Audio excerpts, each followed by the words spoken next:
আমার হেসেল ঘর থেকে চলে এসেছি আমি মাসুমা সুলতানা আপনাদের সাথে মজার মজার রেসিপি শেয়ার করতে।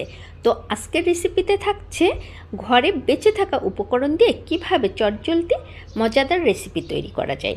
হ্যাঁ বন্ধুরা, আমি চলে এসেছি আমার ঘরে বেঁচে থাকা উপকরণ দিয়ে রেসিপি করতে। তো বন্ধুরা দেখতেই পাচ্ছেন আমি নিয়েছি ডাল বাটা, তার সাথে নিয়েছি 3টে ডিম, নিয়েছি 1 মুঠ পেঁয়াজ, লবণ, দিয়ে দিলাম হলুদ, আর দিয়ে দিয়েছি শুকনো ঝালের গুঁড়ো। আপনারা চাইলে এখানে কাঁচা ঝালটাও ব্যবহার করতে পারেন। তো আমি এইগুলো সমস্ত উপকরণটা খুব সুন্দর করে মাখিয়ে নেব। উপকরণটাকে আমি নেড়েচেড়ে কিন্তু হাতে মাখিয়ে নিচ্ছি। দেখতেই পাচ্ছেন মাখানোটা কেমন যেন একটু পানি পানি হয়ে আছে। হ্যাঁ, এর জন্য আমি দিয়ে দিলাম বেসন। বেসনটাও কিন্তু আমার ঘরে বেঁচে থাকা উপকরণ।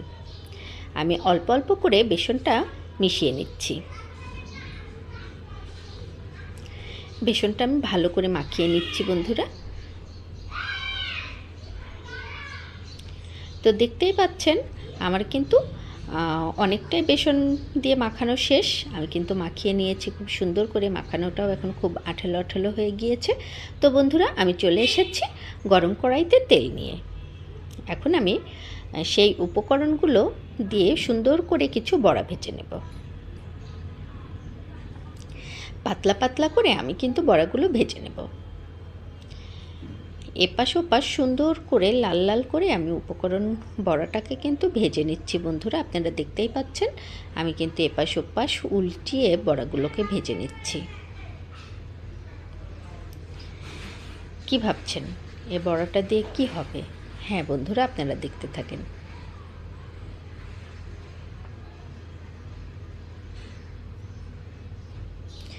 আমার কিন্তু বড়া ভাজা মোটামুটি শেষ বন্ধুরা। আমি কিন্তু সুন্দর করে উঠিয়ে নিচ্ছি। দুপাশ কিন্তু আমি সমান করে ভেজে নিয়েছি। অবশ্যই খেয়াল রাখতে হবে মাঝে যাতে কাঁচা না থাকে। হাই হিটে কখনো জাল করব না বন্ধুরা। হাই হিটে রাখলে আমার বড়াটা পুড়ে যাবে, ঠিকঠাক হবে না। তো বন্ধুরা আমার বড়া ভাজা শেষ। আমি কিন্তু এখন গরম তেলে নিয়ে নেব 1 মুঠ পেঁয়াজ।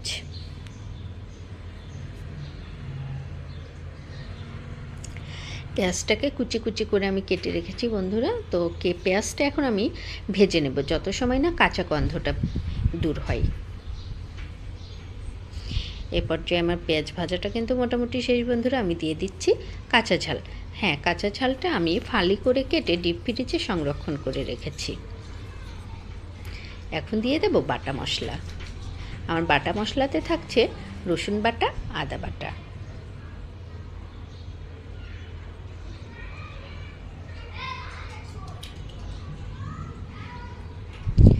আমি এখন সুন্দর করে মশলাটা নেড়ে চেড়ে কষিয়ে নেব।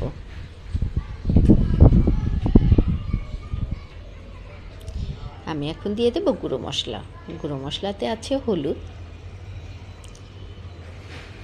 রান্নার ফাঁকে ফাঁকে সমস্ত মশলা আমি কিন্তু আস্তে ধীরে দিয়ে দেব।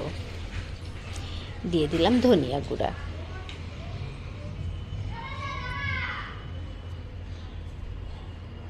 সামান্য একটু পানি দিয়ে দিয়েছি বন্ধুরা যাতে আমার মশলাটা পুড়ে না যায়।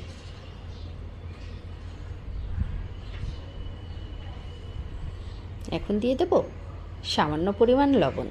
লবণটা কিন্তু আমি আগেই বেশি দেব না বন্ধুরা। আমি তরকারির স্বাদ অনুযায়ী অবশ্যই লবণটা দেব।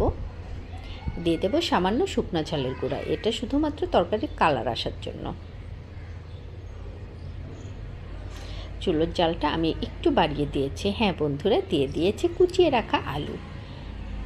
আলুটাকে আমি কুচিয়ে লবণ দিয়ে মাখিয়ে রেখেছিলাম। লবণ দিয়ে কিছু সময় আলুটা মাখিয়ে রাখার কারণে আলুটা কিন্তু ভেঙে যাবে না। তো বন্ধুরা খুব সুন্দর করে আলুটা আমি কষিয়ে নিচ্ছি।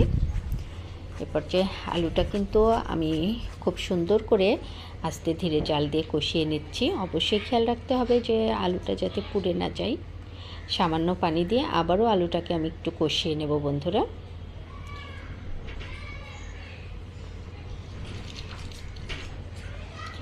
আমার কিন্তু আলু কষানোটা প্রায় শেষ হয়ে এসেছে। এখন আমি দিয়ে দিচ্ছি ঝোলের পানি। তো বন্ধুরা এত সময় তোমরা নিশ্চয়ই বুঝে গিয়েছো আজকের রেসিপিতে আমি কি এমন স্পেশাল রান্না করছি। আমার কিন্তু পানিটা ফুটে উঠেছে, ঝোলের পানিটা। এখন আমি এই ঝোলের পানির মধ্যে দিয়ে দেব সেই ভেজে রাখা বড়াগুলো। এই বড়াগুলো আপনারা ইচ্ছে করলে বিকেলে বা সন্ধ্যায় চায়ের নাস্তাতেও খেতে পারবেন।